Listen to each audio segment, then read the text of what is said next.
My name is Kamy Akhavan. I'm the Executive Director of the USC Dornsife Center for the Political Future. Bob Shrum was going to be your moderator this evening. However, 2 days ago, during physical therapy that Bob was doing post-surgery, he threw out his back and he can barely walk. So, Bob, I know you're listening and I know you're watching. So get well, my friend. For tonight, you got me. And I want you to know that this is the first of many discussions that we're going to be hosting around the 2024 election. This event is also going to be available on YouTube and on our podcast, The Bully Pulpit. Today we have two extraordinary guests for whom we are privileged to have also as fellows here at the Center for the Political Future. I'll introduce them briefly. Addisu Demissie has led campaigns at the national, state, and local levels, including the campaign for U.S. Senator Cory Booker and California Governor Gavin Newsom. He was a senior advisor to Joe Biden in 2020, coordinating that year's Democratic National Convention.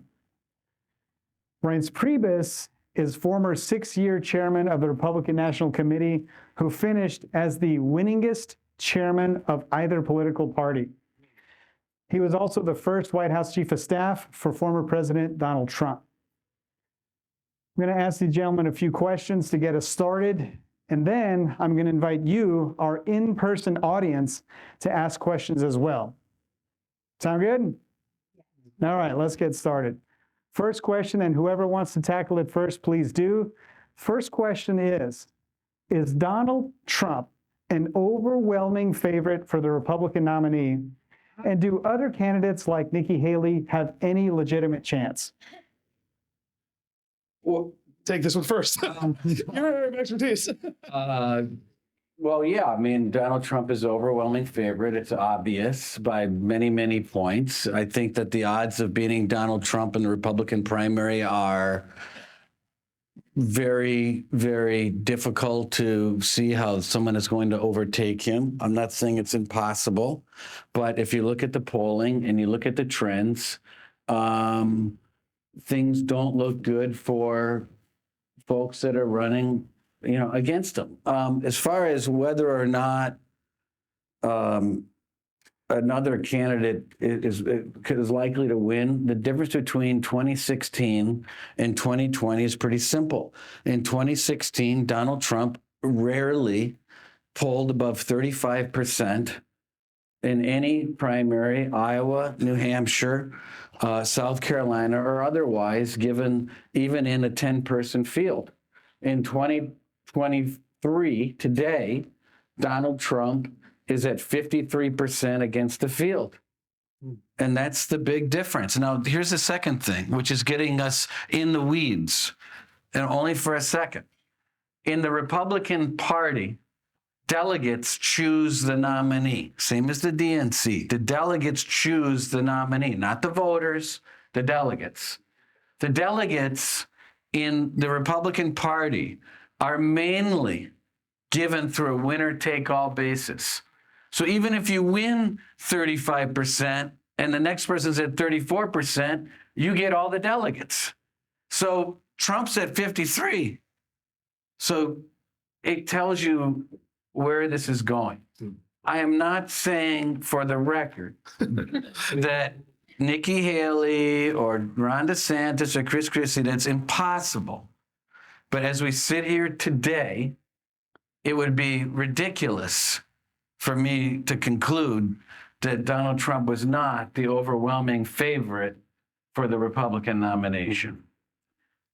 Agreed. He is the expert on this.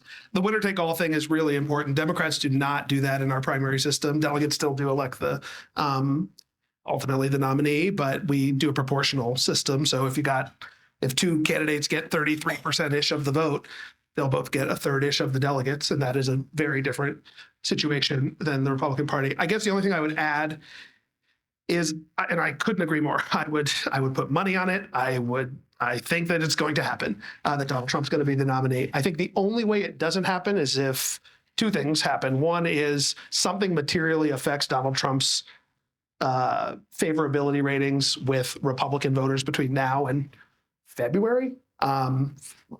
If it happens too late, and that includes the indictments and anything happening in his criminal cases, that doesn't seem to affect him. So maybe not that. But if something doesn't materially change before February, these primaries are going to come fast and furious. March 5th is Super Tuesday.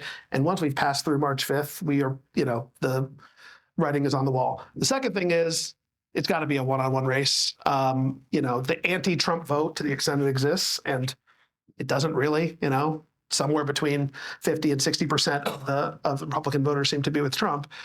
So even a consolidation of the anti-Trump vote doesn't get you a single delegate today. But it definitely isn't going to happen if you have 7, 8 candidates on the other side, and it needs to happen again quickly so that one candidate could compete against Trump in these contests that have a lot of delegates at stake on Super Tuesday and beyond into March and April. But clear as day, he's the favorite, overwhelming favorite. I assume he will be the nominee, and I would be truly shocked if he were not. Truly shocked. Well, thank you for those answers. So it looks like on the Republican side, the next election will have the last front runner. Trump is going to be the nominee again, most likely. On the Democratic side, it looks like the nominee from 2020 will also be the nominee yet again. So my second question is, let's take a look at the Democrats. Did Joe Biden make the right choice when he decided to run again? He now has a primary challenger in Dean Phillips. Is Biden the strongest Democratic candidate in the field? Yes. And this is my area of expertise. The answer to that is yes. Do I think that he has challenges? Absolutely. Do I think the election is today? Last time I checked, the answer is no. We have a year and 6 days until there's an election. And the challenge that I think that President Biden has right now is he's running against himself. As long as Donald Trump is not the actual nominee, as long as the Democratic and Republican primaries haven't actually happened yet, there's still a belief out there that I think is misguided, that there might be a different nominee. Trump might not win. Biden might not run. Ultimately, come talk to me in 4 or 5 months. It's going to be Biden against Trump. And I do think Biden is the strongest nominee for a number of reasons. One is, I think once he is the nominee, and maybe more importantly, once Trump is the nominee on the other side, you're going to see reconsolidation of both parties. We saw it, and we basically see it in every presidential election as long as I've been paying attention, that people retrench to their partisan corners once there's a clear choice in front of them. Right now, that choice is a little bit muddled. Might Dean Phillips get in? Might your favorite Democratic candidate X decide at the last second to get in? Might Biden decide not to run? But once that is kind of behind us, I think Biden's strength will show itself. And Biden's strength, in my opinion, has to do with why he won in 2020, and why I think, obviously I'm biased on this, I think he's been a good president. He has a resilient brand. He's well known and a resilient brand, not just among Democrats, but actually among the exact swing voter set that Democrats need to win over to actually get to 270 electoral votes, which is essentially non-college white voters and some suburban white voters in certain areas. Those folks, like Joe Biden, they might not be totally happy with what's going on in the country right now, but fundamentally they think he's a good guy trying to do the right thing. And one thing we know for sure is they do not like Donald Trump, and they're the reason why he's the president right now. So I think that will manifest itself once we're past this primary period and we have the actual choice laid out in front of us, which is the same choice we had in 2020. Well, You probably disagree. Not surprisingly, I have a complete opposite view. I think Joe Biden is the absolute worst possible candidate that the Democrats could put up. And I'll tell you what, Democrats are freaking out because there's nothing they hate more than Donald Trump. And they're looking at these polls and they can't believe it, that Donald Trump is beating Joe Biden by 10 points in this country. He's beating Joe Biden in Wisconsin. He's beating him in Ohio. He's beating him in Pennsylvania. He's right about something very important, which I'll concede, that that's where it is today. And he's right about the fact that this isn't uncommon that parties get into this freak out mode right now, and then they consolidate and it's like, okay, it's us or them, and there is a consolidation. Just true. But the Democrats think that Trump is the ultimate threat to the universe. And they're putting themselves in a position to put on the ballot a guy that's doing 20 points worse today on overall approval than where he was in 2020. 70% of Democrats don't want Joe Biden to be their nominee. This morning, a CNN poll, and the black vote is a very important part of the Democrat base. In 2020, granted, it was in October, and a smart person would say it's galvanized then, so it's going to be higher. 86% of black voters had a positive view of Joe Biden. Today, it's 63%. In 2020, in a Biden versus Trump matchup, black voters went to Biden plus 75 points. Today, it's plus 54. Suburban women, Trump is up 20 points to where he was in 2020. But on top of it, Joe Biden brought in 2020 his message of a fresh, decent, kind of cut the nonsense kind of guy has been lost because we've got chaos at home, we got a border out of control, we have crime out of control, we have an economy that's not doing well for people out in the suburbs either. People aren't better off today than they were 4 years ago. And guess what? We got a world that right now, honest to God, is terrifying. If you're not terrified of what's going on in the world, in Ukraine, in the Middle East, and you got China that's teaming up with Russia, and they're teaming up with Iran, this isn't like a joke. This is not, there's one thing to talk politics and we can kind of nick and knack and be entertaining, but the world is getting terrifying, okay? And the electorate is going to come down to 100,000 people.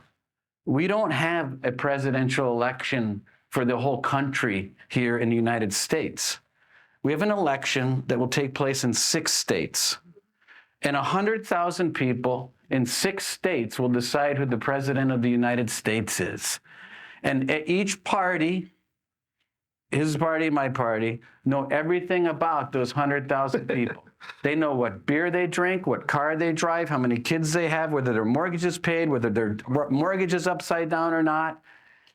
And they're going to target these 100,000 people with about $7 billion. And they're going to put about 100,000 volunteers on these people and paid people. And it's all going to come down to a little nick and a little knack. And if I'm Joe Biden or I'm the head of the Democrat National Committee, and I hated nothing more than Donald Trump, I would be curled up in a ball right now in my house, shivering in fear, because this situation that they're in is their own making. I somehow made it out this and down in. You did. I mean, I obviously have a lot to quibble with there, but the only thing I would say is then you have to choose Donald Trump as the solution. But you don't. You got Cornel West. You could take him. Yes. See, here's the other problem. You got one Joe Biden.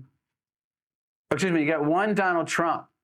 And what the Democrats are doing is they're going to put up Joe Biden, but then they're going to give you a couple other no Trumper choices too. They're going to give you a no Trumper in Cornel West. They're going to give you a no Trumper in the no labels. They might even give you a no Trumper in Robert Kennedy Jr. So the Democrats are just splitting up the I hate Trump. Hey, just to be clear, I completely agree with this. I'm sure this is going to be one of your questions too, that I do think the third party candidates are a particular danger to Biden. Because I agree that you have an anti-Trump vote in this country, and probably even amongst those 100,000 people, that is larger than the pro-Trump vote. But if those people are divided, maybe it's 51-49. So you got then you're at 51,000 versus 49,000 people. And we need at least 49,001 of those people to vote for Joe Biden. I'm trying to do the math in my head real quick, right? And so if a Cornel West or a Robert Kennedy or a no labels candidate can peel off 2,000-3,000 of those folks, that's 2 or 3%. Suddenly we're in a whole different world. So I do think the biggest threat in some ways to Biden is what happened in 2016 with Jill Stein and the Green Party. Is if a big enough anti-Trump and anti-Biden vote goes somewhere else, it could deliver us Trump. I totally agree with that. Sorry. Well, let me ask then a question about that 100,000. So one of these key battleground states is Michigan. So let me ask a question about Michigan, and that is, Michigan has a large Arab American community, and what we are hearing is that many of them will not vote for Joe Biden because of his support for Israel after the Hamas terrorist attacks. Arab Americans are obviously an important voting bloc in this very critical battleground state. And how likely is it that they will not support Biden and throw Michigan to Trump? I wish I knew the answer to that. I don't. I will say a couple things. One is, this is Muslim ban Donald Trump we're talking about, the guy who was president. Like, again, is this a choice or a referendum, right? And I think ultimately a lot of our debate is going to be about this. If this election is a referendum on Joe Biden and only Joe Biden, then yeah, I think we're in more trouble than if this is a choice between Joe Biden and Donald Trump, because we have I feel like we have a strong argument to make about what Joe Biden has done and tried to do. We also have an equally strong argument about what a Trump presidency could mean, because we all lived through it from 2017 to 2021. No offense to my present company. And so this is going to be the tension, I think, of the next, this whole year is going to be, is this election all about Joe Biden, or is it about Joe Biden versus the alternative? And President Biden says this all the time. He's like, you can either compare me to the almighty or to the alternative. Mm-hmm. And our side is going to make sure for the next 372 days that this is a choice election about Joe Biden and the leadership he's provided versus the leadership that Donald Trump would provide if he were president, assuming he's the nominee, which I know Reince can't do. I'll make that assumption here. Mm-hmm. But to answer your question specifically, I do think that's a problem. Yeah. I think that's a problem today. Will that still be a problem 1 year from today? I do not know. Mm-hmm. Does that mean some of those folks might just stay home? Some of those folks might vote for a third-party candidate. Some might, come back. They're not also... Every Arab American, Muslim American in Michigan is not necessarily a Joe Biden voter either, right? So how does that affect the margin? I don't know, but it certainly can be a problem and it would be a problem if the election were today. It's not. Yeah, I don't know. And I don't know what the statistics are, where that comes from, so I don't assume it to be true or not true. I just think that there is so much that could possibly go on in the Middle East between now and election day that no one in their right mind could possibly predict where anyone's going to be on that particular issue. So, but what is true is, look, 2020, in spite of the country knowing everything they knew, Donald Trump, first, let me just back up. Donald Trump in 2016 represented the biggest middle finger that the American people could find. They were tired of it, sick of the lies, sick, and a lot of people are. That's true. And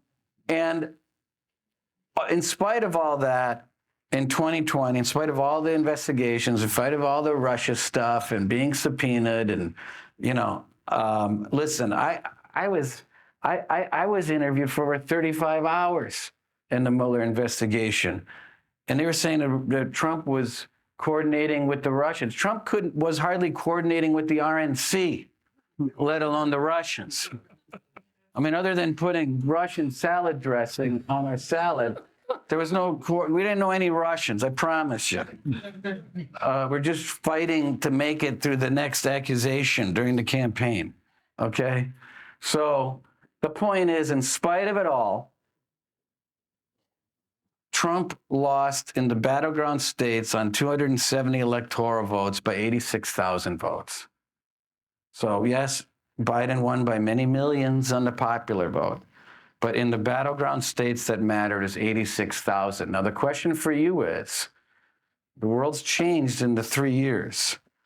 What do those 86,000 people that aren't at events like this tonight, that aren't thinking about every little problem and every little offense, that Donald Trump may or may not tweet about, what do they think about this world? What do they think about this economy? What do they think about what's happening at the border? What's happening in crime? You go into CVS now and everything's locked up. Part of all of part of the message here is that protecting the American worker and bringing our troops home, that we're, in ending these ridiculous wars, is all, and confronting China, who's ripping off the world.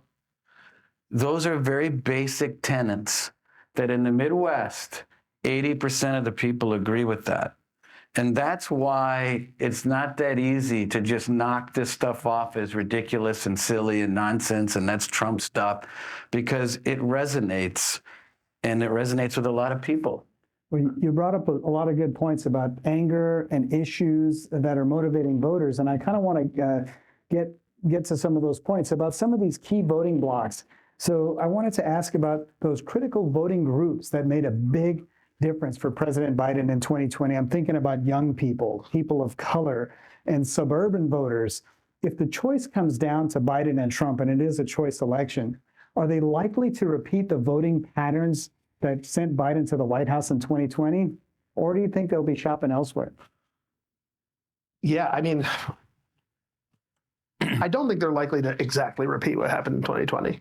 I think it was to your point, I think it was your point from earlier.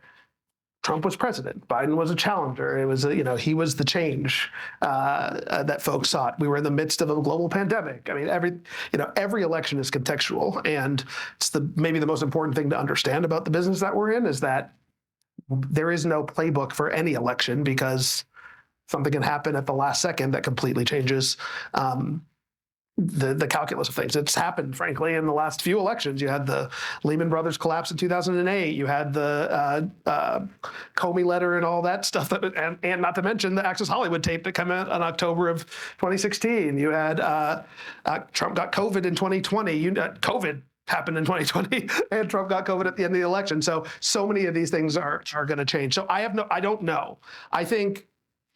Here's what I think the trends show. I think that Democrats are getting more of a hold on suburban voters today than we did 4 years ago.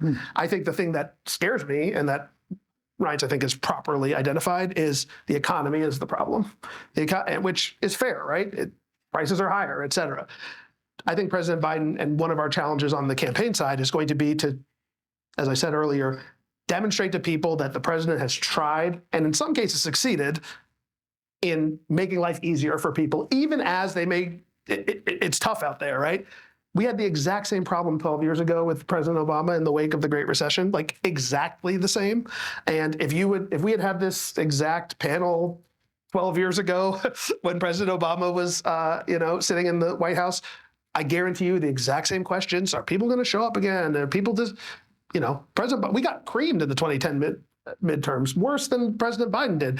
I say all that to say we have a case to make, I think, and we're going to have to make it to these exact people. But I think suburban voters are even more sick of Trump now than they were before. I think they are more likely to identify for many reasons, social reasons, abortion rights issues that have come out over the last couple of years with Democrats. I think our challenge, if we have any, is with young folks and with people of color, particularly young people of color, because I think though people, Gen Z, people probably under 30, let's call it, certainly under 25, some of whom are in this room, do not identify with either party, are generally speaking independents, do not have the historical affinity with the Democratic Party, and Joe Biden is 80 years old. And you put all those things together, and we have to remake the case. And some of those people are first-time voters. They turned 18 since 2020. So we're going to have to make the case to them anew. I think it's going to be in some ways harder to do that than it is going to be to keep the voters that President Biden won in 2020 and took away from Trump in 2020. Well, let me ask then about the issues that are animating those voters. What issues do you think will determine their voting behavior? Do you see any of those, abortion rights, getting Republicans to show up or not show up. Do you see those suburban voters, young voters, voters of color? Do you think any of these, what issues do you see as motivating them to show up on the GOP side? Well, certainly the economy, inflation, whether people have more money in their pocket today than they did 4 years ago, whether they feel they're better off today than they were 4 years ago, whether parents feel like they've got their future lined up for their kids better today than they did 4 years ago.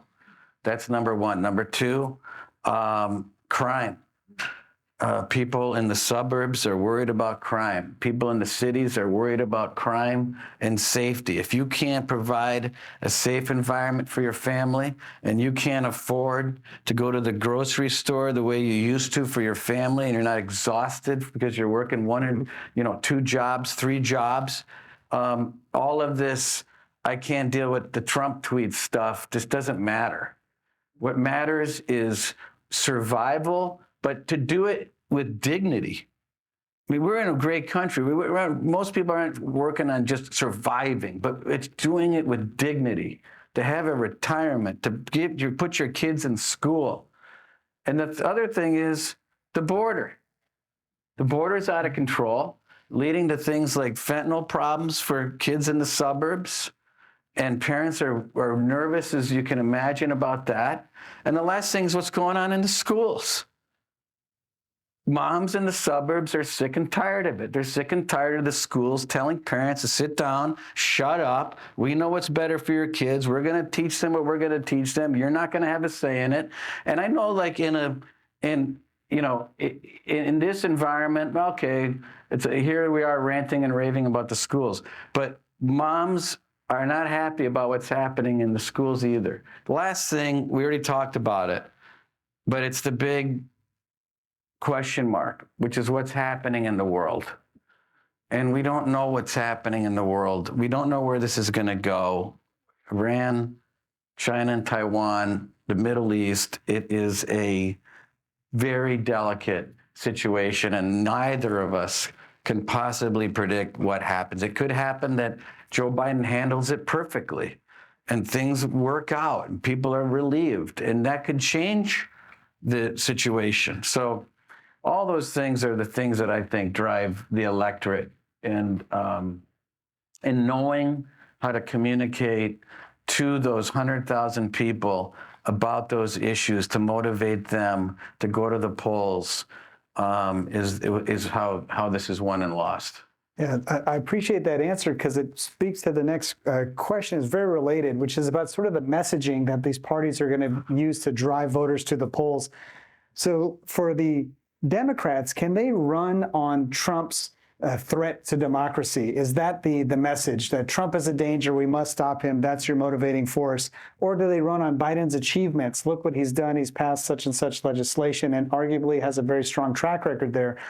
Or do they need to make a forward offer? This is my new vision for the future. This is what I see happening over the next 4 years.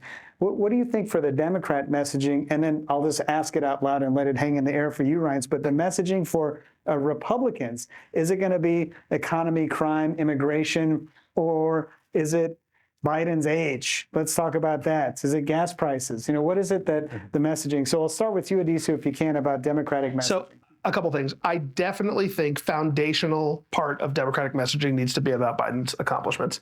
I don't think we can pretend like things are awesome because they are not. And if we do that, we're not meeting people where they are. But I know this from research that we've done, that I've been a part of, and just from understanding politics, that one of the biggest problems that President Biden has right now is people don't know what he's done.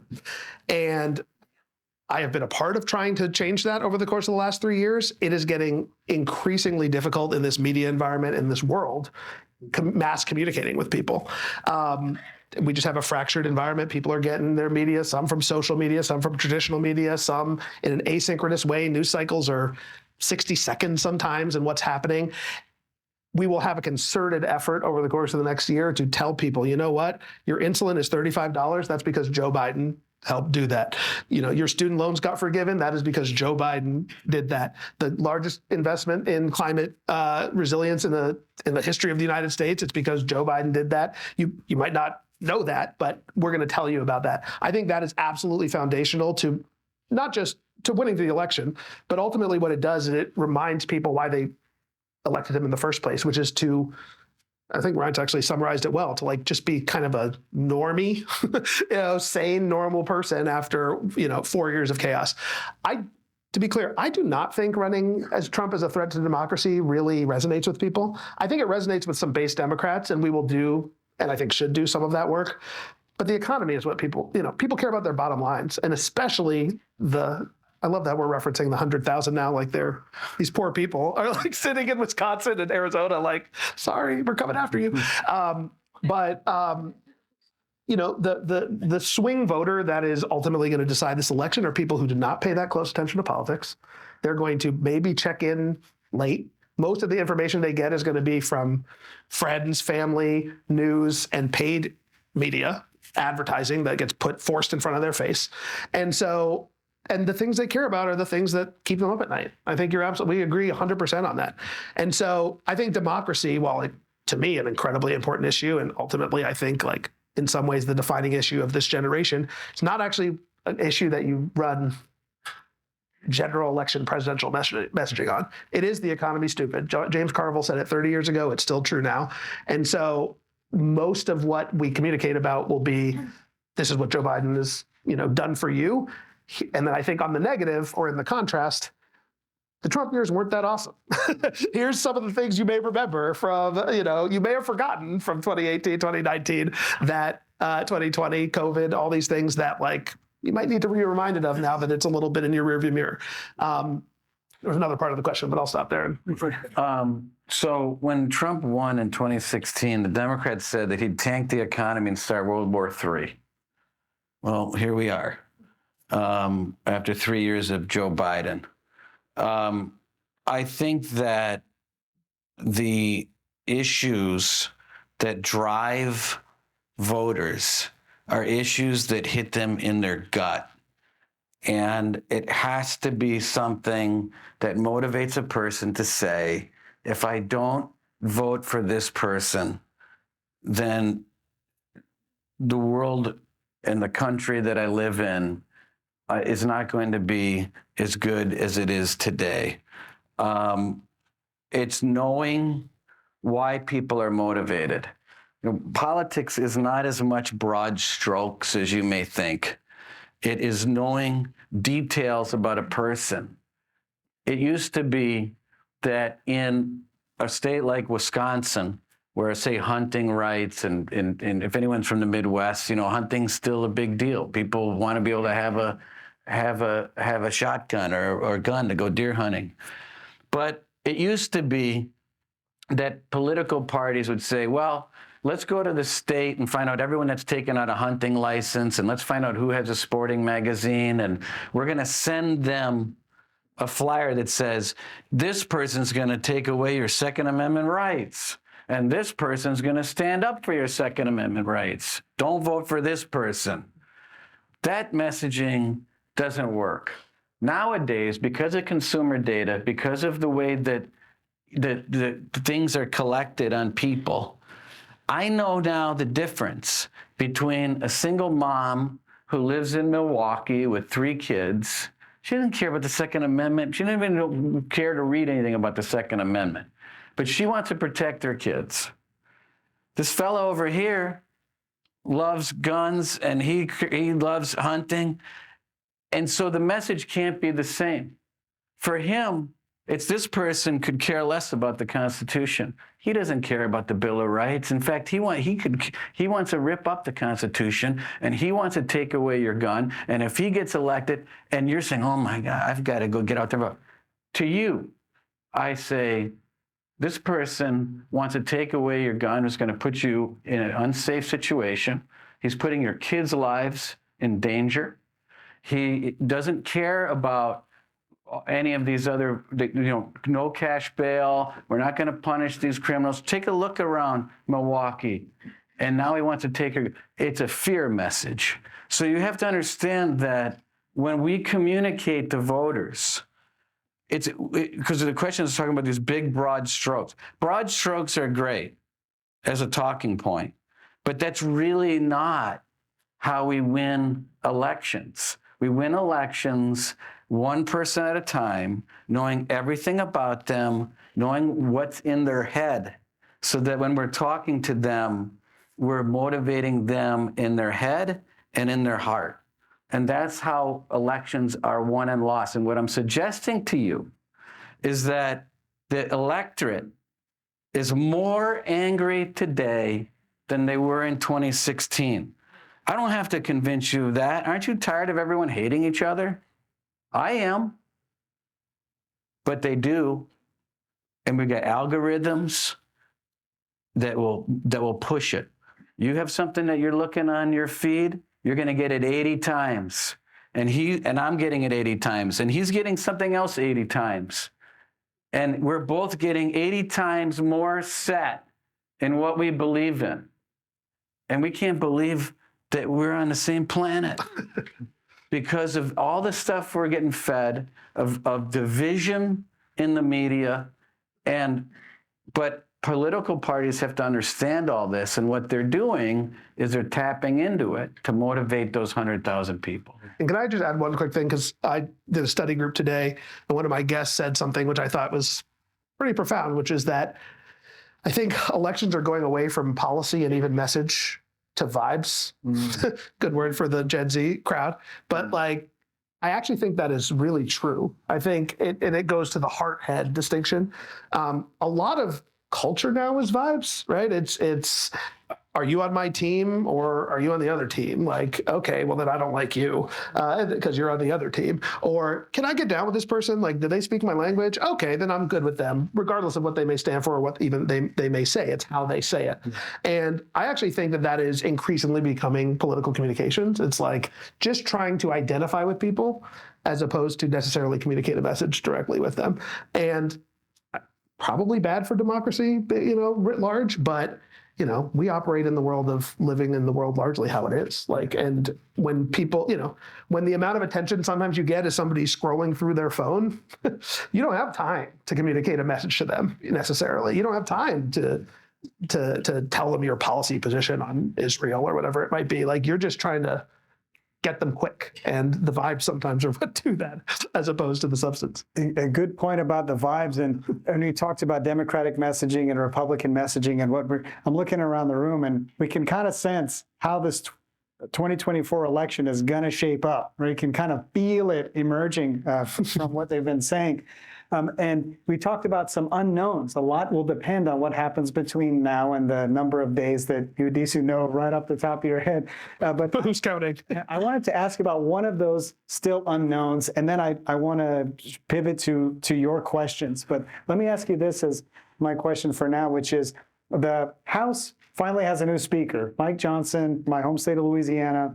And I wanted to ask you if you think we're likely to see the passage of aid for Israel and Ukraine, and will we avoid a government shutdown, which has not been good for Republicans in the past? And how do you think these issues are going to affect the 2024 outcome? Oh, you'll know the Congress stuff better than I. Yeah, Not my Congress. Yeah, Congress is not my area. I think that Speaker Johnson will send the Israel-only bill over to the Senate. The Senate wants both, and the Republicans generally want both in the Senate, both Ukraine and Israel. That bill will come back in conference, and I believe that there will be a Ukraine-Israel combo bill that passes both the House and the Senate. And there'll be some border money in there too. And I think there's some Democrats border money in there, and even the Democrats are, Biden's even coming around to that kind of thing. So that is for sure. Shutdown. I think Speaker Johnson's going to get a pass on this. If I had to predict for you, they're going to kick it to December on a continuing resolution. That just means you spend at the same levels that you have been spending. That's a continuing resolution. They will kick the November deadline to just before Christmas, or which I think is more likely because Speaker Johnson's going to have one kind of pass on this from the Republicans, meaning our Republican speaker. If you're not following the details, we've just got a new speaker on the Republican side of the aisle. And one of the criticisms of McCarthy was that he was too soft on the CR and the omnibus bill.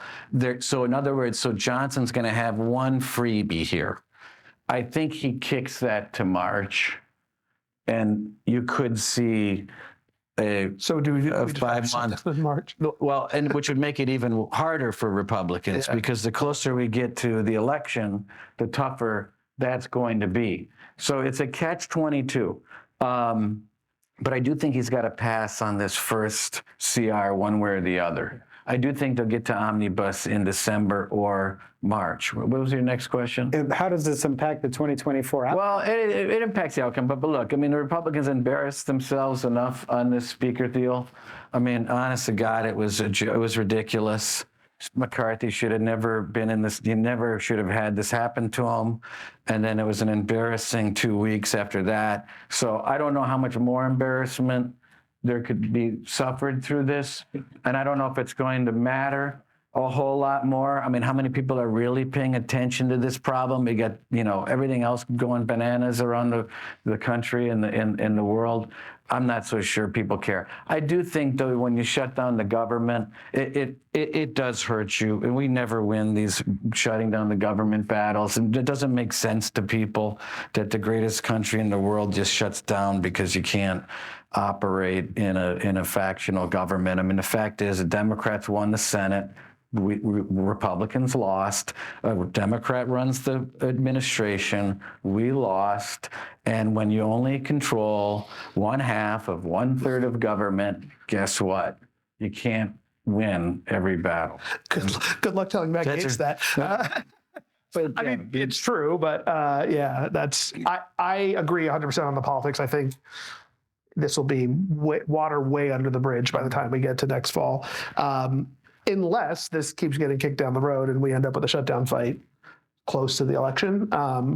But I don't know. I was going to say I can't imagine that happening, but I actually can't imagine that happening.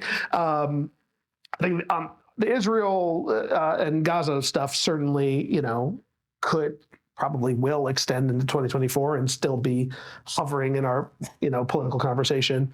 Probably not at the level of intensity it is right now, but it'll still be there just as Ukraine will be, et cetera. And I think Reince is right. Like, the state of the world matters in a presidential election. Foreign policy is maybe the biggest part of the job of being president. And so the question is just how out front is it versus vis-a-vis the economy, vis-a-vis social issues and other things that are happening in the world. And I don't know what it'll be, but I think put it like this, I think it'll be more relevant than Speaker Johnson will be, come next November. Fair. Well, you talked about vibes. Let's check the vibe in this room. And if anybody has a question to ask, Nicole Pompilio, the Assistant Director of the Center for Political Future, has a wireless mic. And Nicole, at your discretion, wherever you think. Hi. Thank you all for being here. I was in Mr. Priebus' study group. I wanted to ask. You still came back. Yes, Wow. I did. Great teacher. I wanted to ask about, so I was listening to this podcast with Kevin McCarthy, who, and forgive me, I forgot the reason because it was a while ago that I listened to this, but he was basically saying that in the near future, because we are so divided as a country, most of the elections in the upcoming years are going to be these like 0.5 point margins. They're really going to be uber close. There's never really going to be a 40 state wipeout, kind of like Reagan. But at the same time, a lot of things are not going great. Do you think that's possible? And do you think that trend, like, what are your thoughts on that kind of trend? My thoughts are where we are today, that's 100% accurate. If you look at polling, I reference Wisconsin a lot because I know it inside and out, and I know what I'm telling you is true. Imagine a state, and all the battleground states are similar. You're going into an election. It's a week before the election, and it's 48% Biden, 48% Trump, and 4% undecided. I mean, it's unheard of. And what that means is, through all the years of this political environment we've been living in, that almost every single person who's thinking about the election is dead set in where they sit. And so what's happening, and the reason you're seeing for the first couple of years of Trump complete Republican control, then the Democrats went complete Democrat control. Then if we, the Senate's probably going to Republicans the next thing just based on the maps and who's up for grabs. If Trump wins, it's going to be complete Republican control. And so how do you get this big swing back and forth? It's because the fulcrum is so narrow and the amount of people that are making the decision is so small that when they shift just a little bit, everything shifts a lot. And that's what's happening right now in politics. I completely agree. I will say, I think Biden and Trump, assuming they are, we are having 2 straight Biden-Trump presidential elections, and even Clinton-Trump in 2016, the opinions of those people, Hillary Clinton, Donald Trump, Joe Biden, are so rigid and solid that I think it may be giving us a 3-cycle false sense of just how malleable the public is. Because I think in 2028, first of all, neither Biden nor Trump will be the nominee. If Trump loses and runs again and wins, I don't know. Good shit. Like, oh my God, I guess it's possible. But I hope to God not. I hope he doesn't win either. But we're gonna have 2 completely new people for the first time. And Hillary Clinton was not a completely new person, right? She'd been around for 30 years. Joe Biden was the vice president for 8 years and has been around for 30 years. Donald Trump, new to politics, but definitely not new to the public zeitgeist. I say all that to say I can actually see a much bigger fulcrum in 2028 and in future elections, just because we're about to undergo kind of a generational shift. And I'm not sure who the next Donald Trump or next Joe Biden or next Hillary Clinton is out there. I don't think the next generation of folks are just less well known. And so that means there's more room to move people's opinion of those people. Trump and Biden, and Clinton, people were just they knew what they thought. And it just happened to be that pretty much 50-50. And so we have this really small persuadable universe. So not sure it's permanent, but I completely agree with Reince that this election and, probably for the foreseeable future, we're on a real small sliver of persuadables. That's a great question. Thank you. Thank you. Thank you so much for both your thoughts and reflections. I have a question a little bit beyond the current, the next cycle of elections. And I think, and this could go back to the last question about this very tiny marginal difference. And maybe I think a part of it that both parties are just mirroring each other's problems in some way. Both of them have a candidate who is really old, right? It's just 3 years difference between Biden and Trump. It's just nothing. And a part of talking about vibes that you mentioned, the majority of the country feels that these 2 people are not speaking to their language. So the vibe here also has it goes back to my training in comparative literature. The vibe here has a part of language, what kind of language these 2 candidates are using in some way. So I just want to ask you about this coming from a different place and different culture and different way of thinking about politics. I'm really wondering why until today in the US, there is a huge difficulty to think of a third option, a third path. In Europe, for example, we have the Green parties, and the Green parties offered different paths from the left and the right. So why it's very difficult in the American context to even imagine such a different path and different way of thinking. I'm really wondering about what do you think? It's a real political science question. I think it has to do with first past the post elections. I mean, and the lack of proportional representation in our government. When winner takes all, this is political science theory. It tends towards two options, right? I don't think, for what it's worth, every 40 years or so in this country, 30 years in this country, we tend to have a third party challenger emerge. And we're at the 30-point mark now. So George Wallace in 1968 won states as a third party candidate. Ross Perot in 1992 was leading the presidential race in the summer of 1992. And now we're basically 30 years later. So it might just be generational and cyclical that this happens and then, things settle. But I think it ultimately is a political science question, which is if we change the rules to allow for proportional representation, we would get third parties. And as long as we have a first past the post system, winner take all congressional districts, single member congressional districts, all the things that exist in our political system, we are going to separate into two parties. And that's like it's a thermodynamics problem. It's like a physics problem. Politics, not actually about anything that's happening in a given moment. Yeah, agree with you. Keep in mind, if you're not living this, when you talk about majorities, when you have a majority in the House of Representatives, you control everything. You control committee assignments, bills, where they go, what bills get heard, what bills don't get heard. Everything is run by majorities. It's not a parliamentary system of coalition government. But that being said, I often say, when I was running the party, and I say it today, sometimes when I have an opportunity on TV, because we've got candidates in the Republican Party that don't like the rules. They don't like the debate rules. They don't like how delegates are awarded. Like, you know what? If you don't like the rules of the party, go run in a different party. You can go to the Green Party, you can go to the Farm Labor Party, you can go to the Democrat Party, Independent Party. We get to set the rules.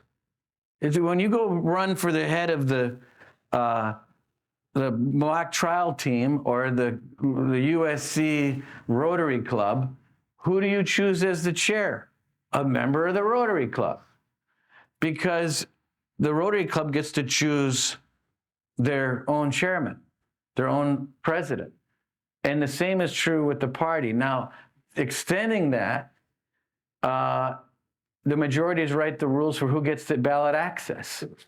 So it runs very deep into how do I get on the ballot to run for president in Virginia? Well, let's go look at the statutes. Oh, guess what? The Republicans and Democrats wrote those too. And everything from getting your name on the ballot to the nomination process to everything from getting on the debate stage is run by the Republican and Democrat Party. Now, you got a few oddballs like, Bernie Sanders is socialist, and I guess AOC is too, right? I don't know. I think I don't know.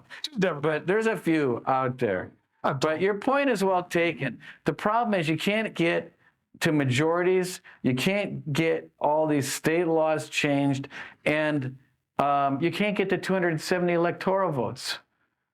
So how are you going to get to 270? So if you have one independent that gets, 20 electoral votes, well, you just let the House of Representatives are going to pick the president. Well, who are they going to pick? Well, a Republican or a Democrat. So it's like inertia. It's just three-dimensional chess. Yeah. And Jenga all combined. We have time for one more question, and then we're going to unfortunately have to wrap it up. My name's MD, and my question was, again, you mentioned that there's a lot of fear in this world, and with what's going on in Israel and Palestine, especially from the younger generation, Biden has caught a lot of flack from how he's handling the situation in the first place by sending aid to both sides. Do you think that's something Trump will attack or criticize? I just want predictions on how do you think Trump's going to handle that situation altogether? Well, that's a good question. I think Trump's gonna. Let's see. I think he will on this one. I think he might sit back and just kind of wait and see what happens. I think going to hand Joe Biden more rope and hope. I think that on this particular case, it's so tricky. Obviously, what happened on October 7th is unbearable. And watching people getting killed that, just there is terrible too. But I think in the case of politics, I think this is going to develop into public opinion is going to slowly make its mind up on where it's going to go. And everyone involved has to be very careful how they operate. I'm not suggesting that being timid is the right approach. I think timidity invites aggression as well. But I do think that being smart and careful and understanding how the world is watching this unfold is going to determine this outcome. I think he's going to wait and see. I think he's going to hold back. And as you know, this entire issue is a landmine. And politically, and with the aid and the money, and where we are on our own economy and what we're spending or shouldn't be spending, slowly but surely. No one's saying a lot yet, but slowly but surely, these are the debates that are going to find its way creeping up into mainstream media. Well, let me pivot with that question and say, we talked about global conflict. We talked about fear, anxiety, terror in the world. We talked about death and landmines.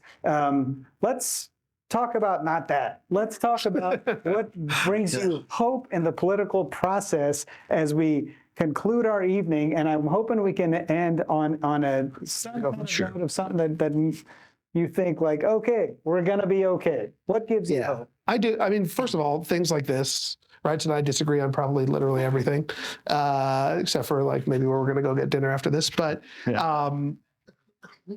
I do think, and this is my broader answer, that more debates and discussions than you think are happening like this in the world, in the real world of politics, both politics and government. I think about Cory Booker, who I worked for multiple times for his Senate campaign and his presidential campaign, and Bill Bradley, who was a senator from New Jersey, was his mentor. And when he got elected, which was almost exactly 10 years ago yesterday, when we went down to DC, Senator Bradley was like, your job when you first get there is to meet everybody, go out to dinner with all of them, and find common ground with them. And Cory was like, okay, I'm going to do it. And I don't know if he actually made it through all 99 fellow senators, but he definitely did with several Republican senators. And still has, he joined a Bible study with Jim Inhofe, who's the most Republican of Republicans from Oklahoma. And I think he's still in now, 10 years later. He found things to co-sponsor with Mike Lee, who is, a Republican senator from Utah. They have common ground on criminal justice reform issues. And I watched him, over the course of his career in the Senate do that. And I'm like, and it happened a lot. And I'm sitting here like, we see what happens in front of the cameras, and the fact that Reince and I were talking about this before, that, if it bleeds, it leads. And that's true in news and in politics. But what gives me hope is that I actually know from my work in politics and from observing people like Cory and others that these spaces are actually happening, even if you don't see them.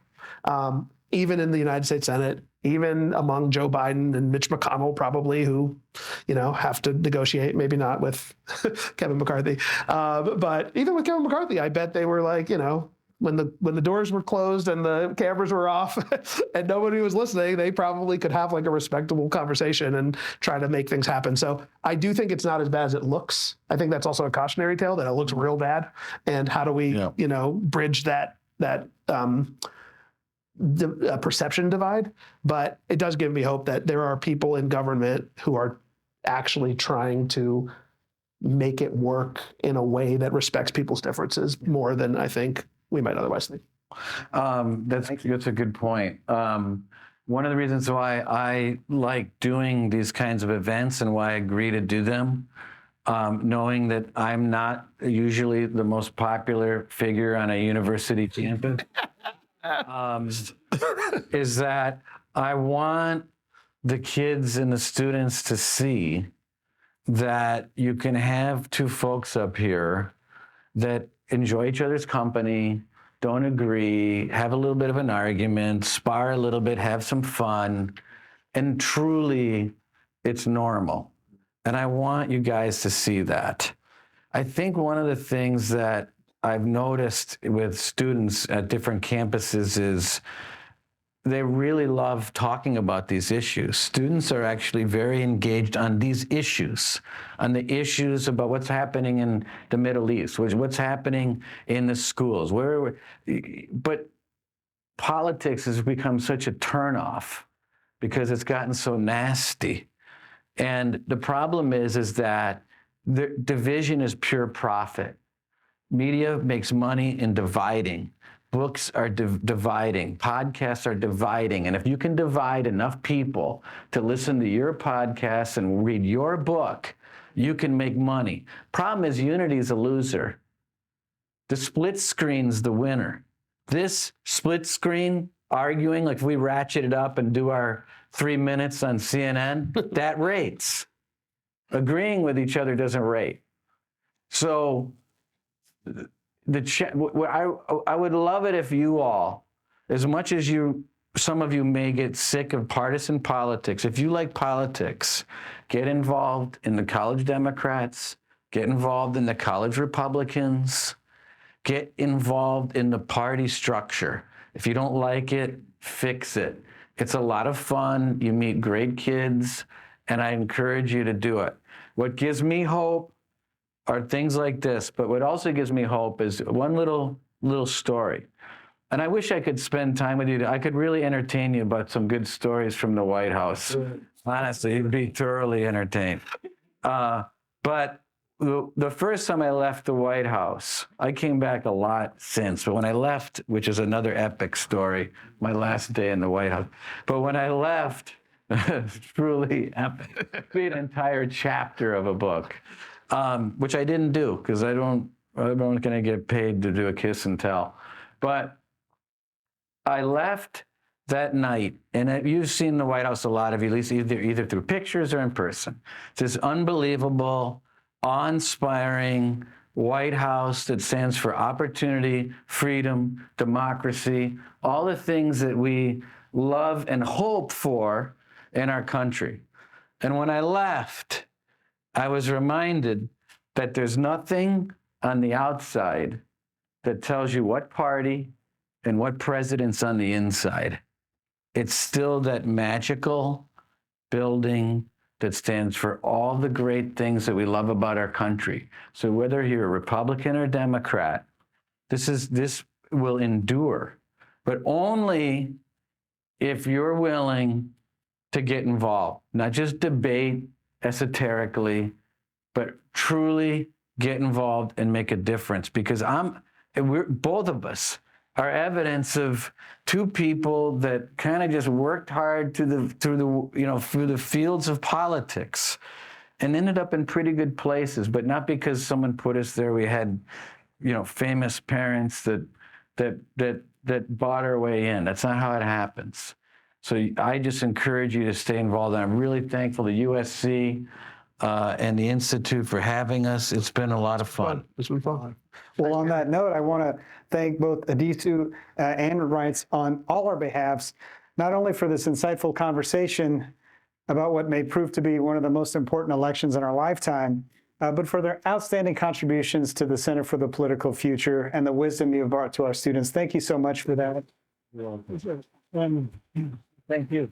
Thank you. I do want to thank all of you in our audience and invite you to join us on November 9th at 12:30 on campus or on Zoom for our next event with Adam Nagorny, who covers national politics for the New York Times and who has written an acclaimed new book titled The Times: How the Newspaper of Record Survived Scandal, Scorn, and the Transformation of Journalism. It may be the best book ever written about American journalism. Thank you, folks, and have a good night. Thank you.